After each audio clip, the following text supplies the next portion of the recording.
O bebê ou a criança pequenina não é malvada, mesmo quando se mete em apuros. Ela faz isso porque ainda não sabe distinguir o certo do errado. Já vi muitos que julgam suas ações como perversas, mas não é verdade. O aprendizado vem de experiências, então é natural que ela as execute, testando o ambiente. O que acontece se eu jogar esse celular pela janela? E outra vez, o que acontece se eu virar meu prato de comida? Ou então o suco? E se eu fizer novamente, será igual? E na terceira vez? Qual vai ser a reação da mamãe? Dizer para ela que é uma criança má porque fez determinada travessura vai prejudicar seu jovem ego e interferir no desenvolvimento de sua autoconfiança, tão importante para as realizações do futuro. Ouvir constantemente "você sempre é tão mal" pode realizar essa profecia no futuro. Eles dizem que eu sou mal, então eu devo ser mal mesmo, dirá a criança em seu pensamento. Critique as ações da criança. Você fez algo ruim e não você é ruim. Bater no amigo é mal, por exemplo, ou chutar o gatinho é mal e não você é um garoto malvado. Há casos em que a desobediência pode ser acidental. Nessa idade, é comum distrair-se por quase nada. Então, talvez, pode ser que ele tenha apenas se distraído e não que ele seja uma criança desobediente. Alguns já vão lá e rotulam: "Ah, como você é desobediente!" Às vezes, a criança está ocupada demais com alguma atividade interessante e, como tem incapacidade de se focalizar em mais de uma coisa ao mesmo tempo, ela pode simplesmente sair do ar e não prestar atenção ao que você está dizendo, até para evitar uma sobrecarga de informações. Também pode ser que a criança resista à autoridade paterna por não ter capacidade de avaliar as opções e prever resultados de uma situação específica. Em vez de fazer o que lhe mandam, ela se sente impelida a experimentar outras possibilidades, apenas para ver o que acontece. Tal atitude pode parecer uma desobediência intencional, mas na verdade não é. Sem falar que ela tem pouco ou quase nenhum autocontrole. Mesmo ela entendendo, por exemplo, o recado de que não pode pegar a água do vaso sanitário, ela ainda não aprendeu a controlar a necessidade premente de fazê-lo. A continuidade é crucial. Levantar os olhos do livro durante o tempo suficiente de resmungar para a criança, que está prestes a rasgar o livro do irmãozinho, dizendo "não faça isso", mas não pelo tempo suficiente para fazê-lo parar, não é uma disciplina eficaz. Novamente, a questão da palavra. Você precisa fazê-la valer. Quando o primeiro não for desprezado, trate de agir. Largue o livro, agarre seu filho falando com firmeza. Não pode rasgar o livro do seu irmão. E trate de afastar-lhe a tentação. Geralmente, o que está longe dos olhos também ficará longe do coração para a maioria das criancinhas pequenas. Se ela for atrás do livro para continuar a sua experiência, repita o processo tantas vezes quantas necessárias. O despistamento pode funcionar aqui, oferecendo-lhe algo diferente e atrativo, e isso a poupará da humilhação quando ela interpretar o não como um desafio. Criancinhas têm a memória curta. Não espere que ela aprenda a lição desde a primeira vez que é ensinada. Então saiba que a lição talvez terá de ser repetida várias e várias vezes, até ela aprender de fato. Tenha paciência, esteja preparada para repetir o mesmo recado todos os dias, durante semanas ou até mesmo meses, até que ela aprenda ou que o fascínio se perca. Quando se tratar de situações perigosas, como colocar o dedo na tomada, ou puxar um fio elétrico, ou sentar-se na beira de uma janela do sexto andar, não confie que a criança deixará de fazer tais coisas, mesmo que o recado tenha sido dado dezenas de vezes. Trate de tornar a sua casa à prova de criança pequena, tirando os fios de seu alcance, tapando as tomadas e colocando telas nas janelas. Eu falo isso porque descobri há poucos anos que a minha filha mais velha sentava-se no parapeito da janela quando eu não estava por perto, num apartamento que moramos certa vez, quando ela tinha uns 3 anos de idade. Ela agora tem 18. Ela era tão rápida que conseguia sair a tempo antes de eu chegar no quarto ou na sala, que era onde ela fazia tal proeza. Eu nunca desconfiei. Quando finalmente ela me contou, eu quase tive um troço, só imaginando o que poderia ter acontecido. Ela era uma criança tão calma e ela nunca demonstrou interesse pelas janelas. Por isso eu nunca me preocupei. Eu apenas avisei, mas não me preocupei. Mais uma coisa que você precisa considerar é que crianças pequenas adoram desafios, tipo, será que você consegue colocar os sapatos? E ela então vai correndo colocá-los para provar que consegue.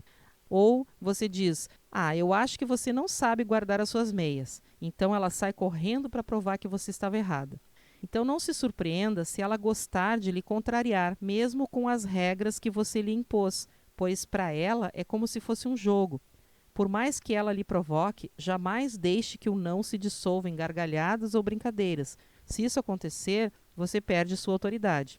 E tome cuidado para não dizer não em excesso. Eu falo disso num outro vídeo, que eu vou deixar o link aqui na descrição para você assistir, caso ainda não tenha visto. Dê a seu filho o direito de cometer alguns erros de vez em quando e de aprender com eles.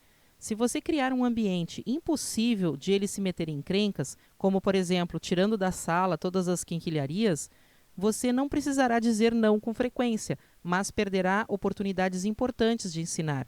Seja flexível, deixe espaço para alguns erros que ele possa vir a cometer, como por exemplo, se ele quer usar um casaco de inverno num dia de calor extenuante, ou se ele quer colocar botas no lugar de sandálias. Deixe que ele cometa essa gafe.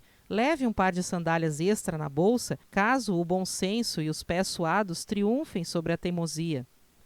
Quando seu filho comportar-se bem, trate de elogiá-lo com generosidade, pois o reforço positivo tem efeito imensamente maior, fortalecendo-lhe a autoconfiança, e certamente ele irá repetir para receber tamanha atenção. Quando os pais fazem o contrário, ou seja, fazendo um alarde imenso para cada deslize cometido, acabam incentivando o mau comportamento. A criança faz algo bom e eles não dizem nada. Daí comete um erro e é aquela briga. Então, ela vai preferir cometer mais e mais erros para ter mais atenção. A correção funciona muito melhor olho no olho. Ou seja, no lugar de dizer lá da cozinha, pare de gritar, vá até a criança, agache-se até a altura de seu rosto, olho a olho e diga, pare de gritar, ou pare de bater. A linguagem corporal, o tom de voz e a expressão facial fazem um trabalho incrível e demonstra que você está falando sério. Chantagem emocional é indelicadeza. Fazer a criança se sentir culpada com afirmações como se você me amasse, não se comportaria desse jeito, é golpe baixo.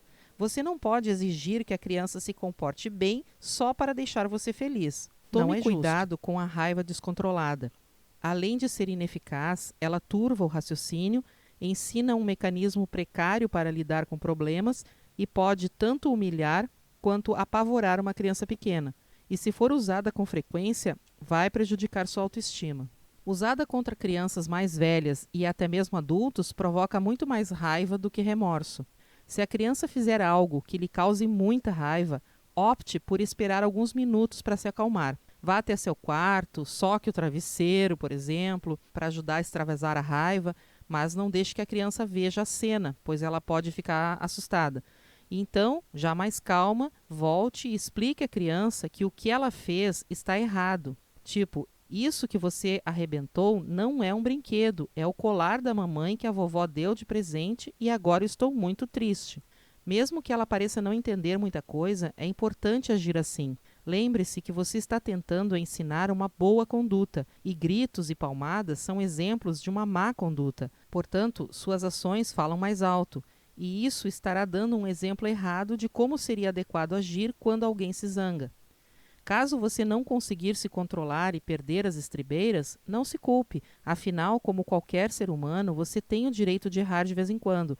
E seu filho precisa saber disso, que você não é perfeita, desde que isso não ocorra com frequência.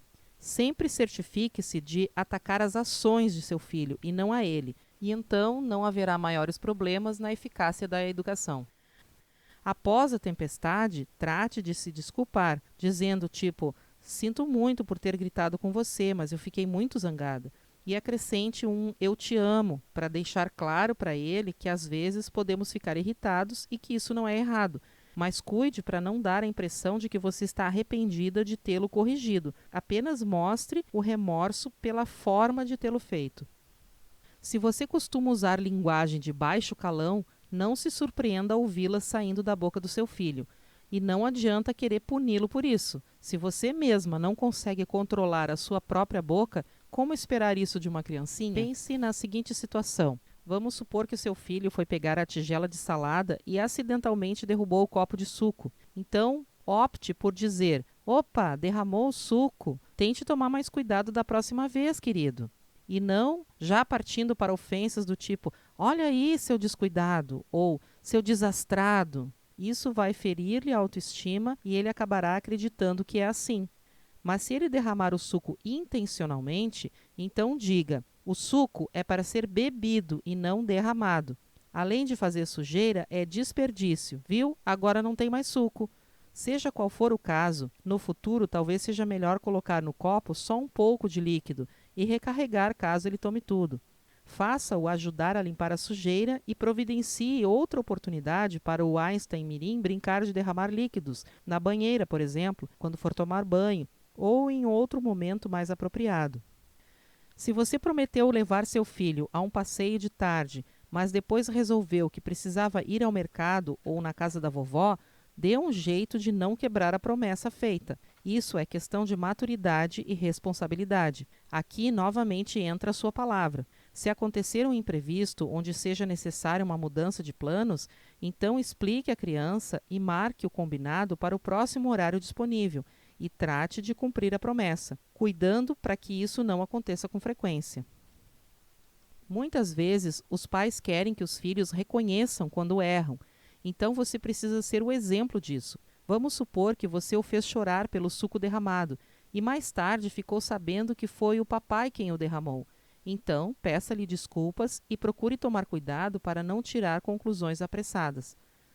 Se você se apanha frequentemente descendo ao nível de seu filho, por exemplo, tendo um acesso de raiva como reação ao acesso dele, ou exigindo que as coisas sejam feitas do seu jeito, quando elas poderiam igualmente ser feitas do jeito dele, dedique algum tempo à reavaliação de seu próprio comportamento.